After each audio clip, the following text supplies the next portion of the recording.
Saludos, compañeros. Voy a dedicar unos instantes a tratar con ustedes acerca de las variables y la creación del formulario de una tesis con la intención de facilitarles la preparación de las tareas que tenemos previstas. Debemos comenzar por decir que una variable es una propiedad que puede fluctuar y cuya variación es susceptible de medirse u observarse. En términos generales, en los estudios que hacemos en el área de la salud, pues vamos a tener muchas veces la utilización de variables como son la edad, el género, el peso, la talla, el índice de masa corporal y todos estos elementos que podemos medir en una persona y que son utilizables desde el punto de vista de la investigación. Las variables tienen una clasificación que las subdivide en dos grandes grupos, variables cualitativas y variables cuantitativas. Las variables cualitativas son aquellas variables que agrupan a los individuos en categorías, pero que no se pueden medir con números.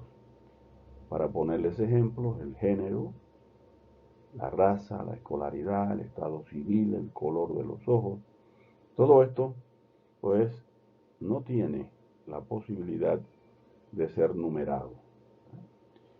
Ahora existen además variables cuantitativas y estas son las variables a las que se asigna un valor numérico que mide alguna característica del individuo y se pueden realizar operaciones matemáticas con ello. Aquí tenemos, por ejemplo, el peso, la talla, la edad, el salario, el número de hijos y otras tantas que pudiéramos mencionar, ¿no?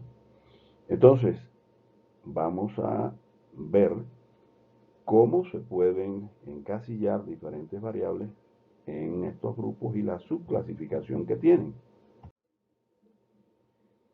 Si nosotros observamos, las variables cualitativas se subdividen en variables nominales, que son las que no llevan orden. Por ejemplo, el género se subdivide en masculino o femenino. Aquí no hay un orden para establecer y tampoco se le puede asignar números. El color del cabello, por ejemplo, puede ser de acuerdo con el tinte que usted tenga, negro, amarillo, blanco, rojo.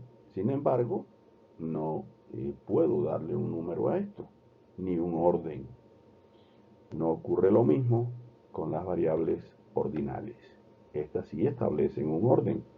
Si hablo de la escolaridad, por ejemplo, se distribuye de manera ordinal porque yo tengo que pasar primero por la primaria, después por la secundaria, después por la preparatoria, después por la universidad y si quiero continuar tengo que pasar por posgrados. Igualmente, si yo tomo la variable escolaridad de la clase, calidad de la clase, la calidad de la clase la puedo evaluar en excelente, buena, regular o mala. Y ahí estaría funcionando en un orden descendente, de lo mejor a lo más malo. Pero puedo ordenarla inversamente, desde lo más malo hasta lo excelente, ¿verdad? Entonces, de esa manera se subdividen las cualitativas. Pero las cuantitativas también tienen su subdivisión. Y así tenemos, por ejemplo, que hay variables que son discretas. Estas toman un número finito de valores. Digamos, si yo pido o le pregunto a alguien cuántas camisas tiene, su número, la respuesta va a ser siempre 1, 2, 3, 4, 5, 6, pero nunca voy a tener a alguien que tenga 1,5 camisas. Entonces, en este caso, las variables se consideran discretas. No obstante, existen otro tipo de variables que son las variables continuas, porque toman un número infinito de valores. Si yo quisiera, por ejemplo, tomar el peso de los estudiantes de un grupo cualquiera, pues encontraría, por ejemplo, que hay personas que pesan 50 kilos y otro que pesa 50,2 y otro 50,4 y otro 60,1 y hay alguno que tenga 80,4.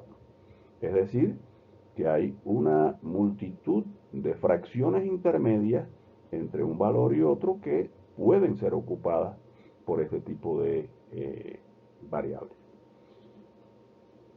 Esta es la clasificación de las variables que se usa en muchas tesis y que nosotros no vamos a usar. Yo no hago, cuando asesoro una tesis, no mando a hacer este tipo de valoración en relación con las variables. Y la que utilizo es la que vamos a ver a continuación. Y esa es la que ustedes van a hacer para la tarea que está prevista. Simplemente, aquí las variables las vamos a considerar de dos maneras.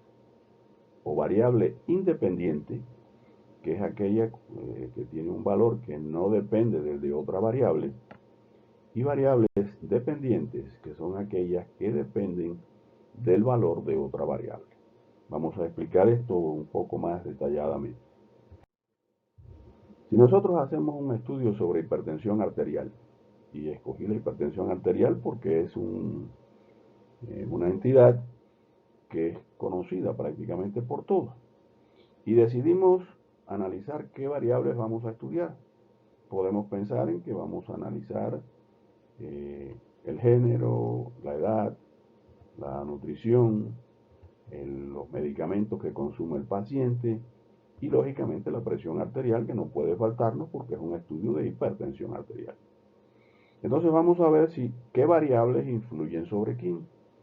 Si nosotros estamos haciendo un estudio de hipertensión, lógicamente vamos a hablar de presión arterial y queremos saber si el género tiene influencia sobre la presión arterial o la presión arterial sobre el género en primer lugar. Y yo me plantearía, si a mí la presión se me eleva o se me disminuye de los valores normales, por eso, ¿cambio de género? Obviamente no.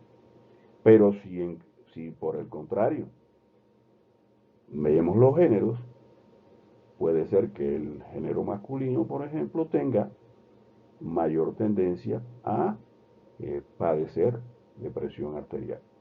Cuando yo hago esta valoración me doy cuenta de que el género puede influir sobre la presión, pero la presión no influye sobre el género.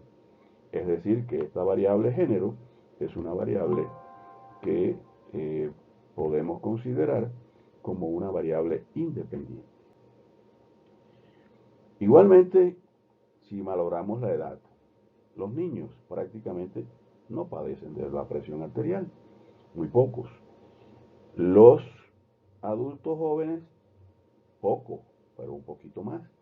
Y los adultos mayores, la mayoría padece de la presión arterial. Entonces yo les pregunto, ¿la edad puede modificar o con la edad se modifica la presión arterial? Pero los cambios de presión arterial hacen que yo sea más joven o más viejo. Obviamente no. Por eso también la edad es considerada como una variable independiente. La situación nutricional. Si yo valoro la nutrición de un individuo, me pongo a investigar y digo, bueno, come con mucha sal, comes con grasa, ingieres muchos carbohidratos, todo eso puede hacer que la presión se suba. Pero el hecho de que la presión se eleve o se baje mueve a la nutrición del individuo. Usted va a tener el mismo estado nutricional, va a comer lo que quiera y la presión arterial que usted tenga no va a influir. Por lo tanto, también esta es una variable que consideramos que es una variable independiente, porque ella puede mover a la presión, pero la presión no la mueve a ella. Igualmente hay medicamentos que se consumen, como es el caso de los esteroides, que pueden elevar la presión arterial. Y entonces, la pregunta es, ¿los esteroides elevan la presión arterial, pero la presión arterial le hace algo a los esteroides? Absolutamente nada. Por lo tanto, esta también es una variable independiente. Ahora, todas estas variables, ¿sobre quién influyen? Sobre la presión arterial. Cambios en estas variables modifican la presión arterial del individuo. Por lo tanto, la presión arterial es la variable dependiente. Espero que este aspecto haya quedado esclarecido con este ejemplo y vamos a pasar entonces a analizar la construcción del formulario. Pero fíjense en algo. Estas variables son las que yo voy a estudiar y por lo tanto Todas estas variables tienen que aparecer en el formulario que vamos a construir.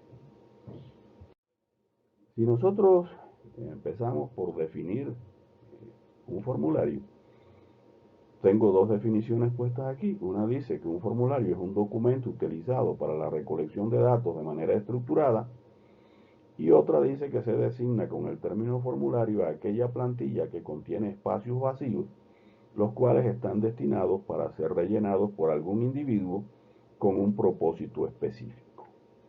Y les presento un pequeño formulario. Esto puede ser considerado un formulario. Primero, ¿para qué necesitamos un formulario? Pues en la investigación hace falta tener el control de la persona sobre la que estamos realizando nuestro proceso investigativo, y además para facilitar los datos, la recolección de datos, puesto que el formulario crea una serie de condiciones preestablecidas para que yo simplemente tenga que palomear, tenga que marcar como yo quiera y escribir muy poco. Eso me ayuda en la agilidad para recoger los datos y me garantiza que todos los individuos que yo voy a estudiar tengan recolectada la misma información, porque muchísimas veces el investigador empieza a anotar en una libreta datos y cuando viene a realizar la base de datos tiene un desorden. A este le falta la edad, al otro le falta el peso, el otro no tiene la talla, el otro no tiene. Y entonces que se crea una base de datos llena de missing values que indudablemente no es adecuada para realizar el proceso. Pero si nosotros llenamos el formulario correctamente, todos los pacientes estudiados van a tener la misma información y por lo tanto no nos van a faltar datos y va a quedarnos mucho mejor el trabajo, mucho más exacto. Entonces para eso nosotros comenzamos el formulario poniendo aquí un número. El número nos va a servir como el elemento de control.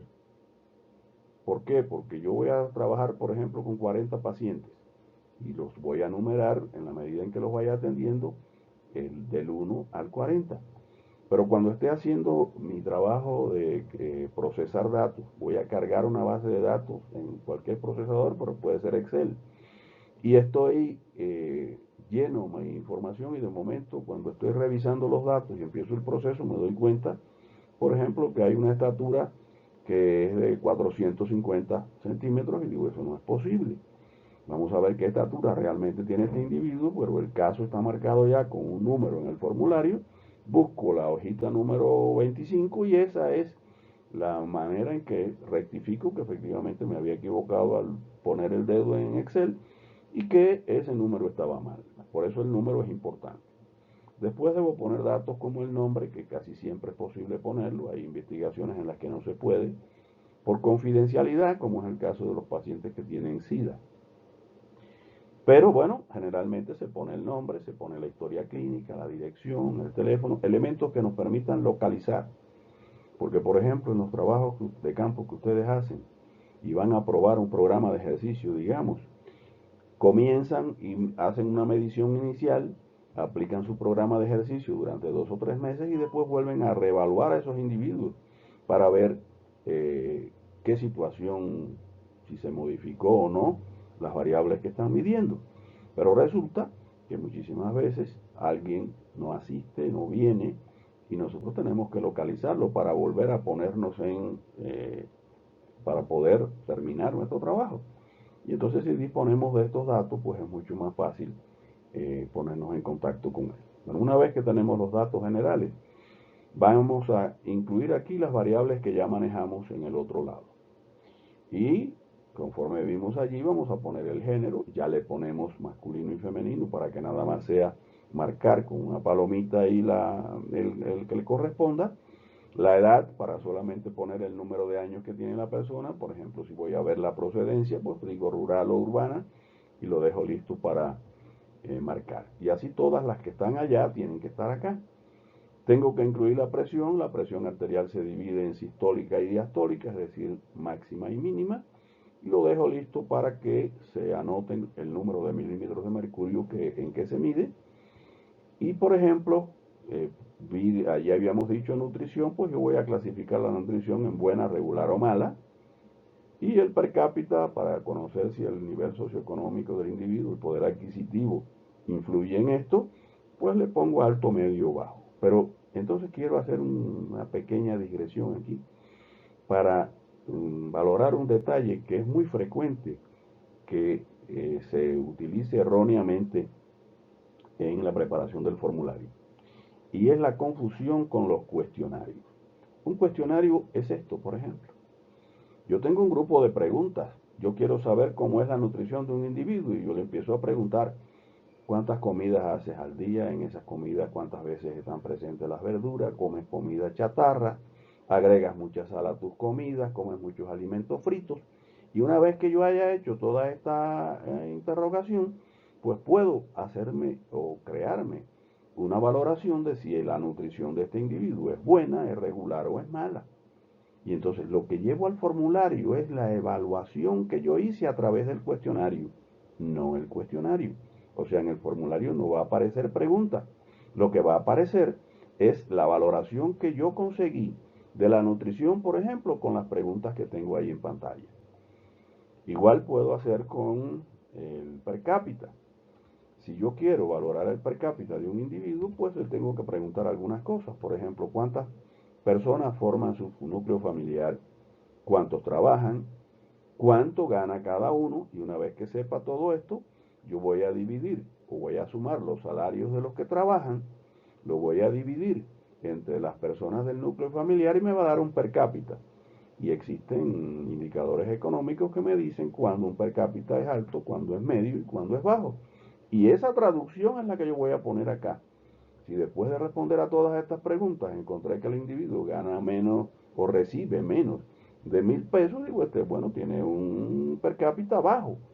Y marco bajo, pero puede ser que tenga un salario donde da la buena casualidad que le tocan 60.000 pesos mensuales, y digo, bueno, pues este tiene un per cápita alto y lo marco como alto, pero no marco ninguna pregunta. Lo que tengo acá en el formulario es la traducción de lo que obtuve en el cuestionario.